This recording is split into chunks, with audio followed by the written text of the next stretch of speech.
Kia ora and welcome back to Wellywood Wargaming. My name is Damon and I'm here with a different sort of video again because I like to do things differently. I am freezing my absolute bollocks off here in the garage because we're in New Zealand and it doesn't get as cold here as it did back home in the UK, but it is midwinter at the moment, and I just thought I would do something a little bit different here because I got quite excited about this when I saw this on the Games Workshop website.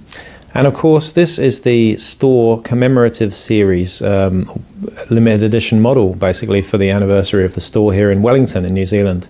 Now, of course, I think this is available for all stores, but with an anniversary anyway. But I just thought I'd do a quick unboxing, basically, for this one. Now, of course, if you can see here, we've got the box for Inquisitor Erasmus Cartavolnus here, and he is just a bit of a bad guy, really, by the looks of it. Absolute bad man. I'm just going to go straight into it. Now, I'll start by, of course, just getting this foil off because it looks a bit shiny on video here. So let's have a look inside, see if you can actually see the box art there. But yeah, this is for 40k, of course. Inquisitor Erasmus Cartavolnus is his name. Now, I saw this on the Warhammer community website a couple of weeks ago, and I was quite excited about it. And I know these models cost a lot of money when they come out, but they're quite hard to get hold of after this. Of course, they're very limited. So there you go. But on the back here, we've got some of the details. Now, I don't know if you've seen this guy yet, but he is just amazing looking. I'm super stoked with the aesthetic of this guy. I'm not too sure about the whole book, the sword going into the book thing, so I might end up converting that a little bit, but I just love the model. I love any Inquisitor, to be honest. I think the Inquisitor in general is one of my favorite parts of the sort of 40k lore. Particularly after reading, of course, the mighty Dan Abnett's Eisenhorn and Ravenna novels, and now, of course, the Quinn novels as well. But yeah, rambling on a little bit here, I just thought I'd show you this guy. Now, I'm not sure how much this costs in the UK or in Aussie or wherever else, but here in New Zealand, we pay an arm and a leg for Warhammer miniatures, of course. We're looking at like 2/3 more, I think. And this guy cost me $65, which is an awful lot for a single miniature, but it is a beautifully sculpted one, and something that I'm really looking forward to paint. Of course, I only really buy miniatures based on their aesthetic. I'm not the type of person to buy miniatures because they're good in a game. I only ever buy miniatures when I like the look of them and I really want to paint them. So this is a pure example of that. Now, looking at the box art there for a minute, we've got, you know, a power sword, massive chunky power sword there, huge inquisitorial what's name on the back of him there, and I love these massive what are they called, purity seals coming out the back there as well, if you can see that. Just an awesome looking aesthetic there. But yeah, single miniature. We're just going to go ahead and open the box and have a look at the sprue here, just to show you a bit more detail, because I don't know if you're going to be able to actually ever see the sprue outside of actually getting it, because it's not going to be up for sale on the website at all. And it comes in this nice black box here, and it is in a tiny little sprue there.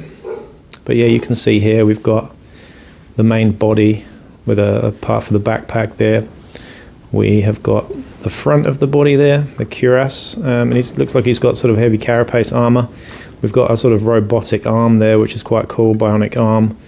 Nice big chunky leg there, and of course this giant book. So going back to what I was talking about earlier with the book there, I could leave that out, maybe get rid of the flame at the bottom of the sword there. I don't know, I'm not sure how I'm going to do this, but I'm just looking forward to painting this in a super grimdark and awesome way. Make it even more grimy looking than it does on the box art. But this backpack is just awesome. That's kind of actually my favorite part of it, I think, in a lot of ways, is that we've got this this massive purity seals that are all kind of drifting backwards, looking like he's doing some sort of psychic power there. And of course the massive rosary, sort of whatever it's called on the back there.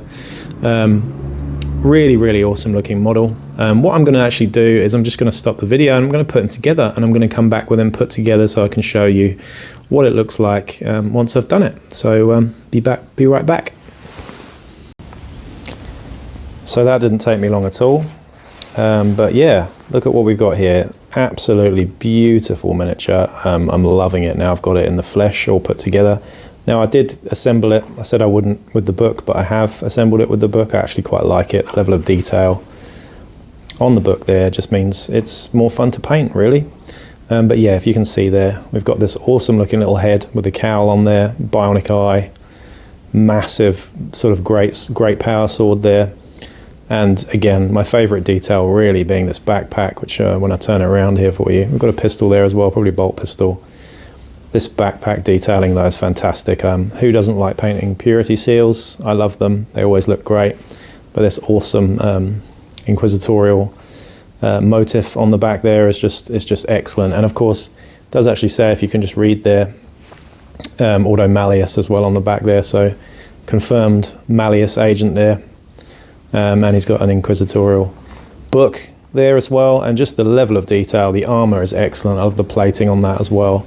Reminds me of the guy from Blackstone Fortress that I painted up, actually, the Navigator. He's got similar sort of armor plating on him, but yeah, just a fantastic looking model. I'd highly recommend you picking one of these up before they've all gone.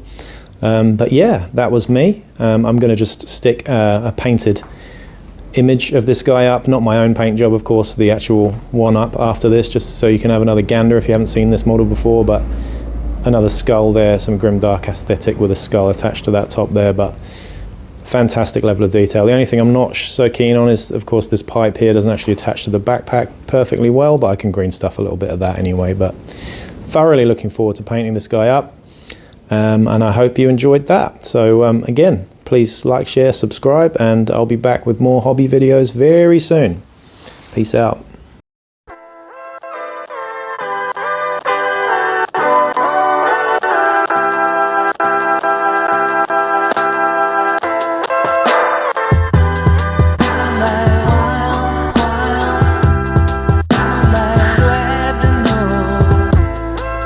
Like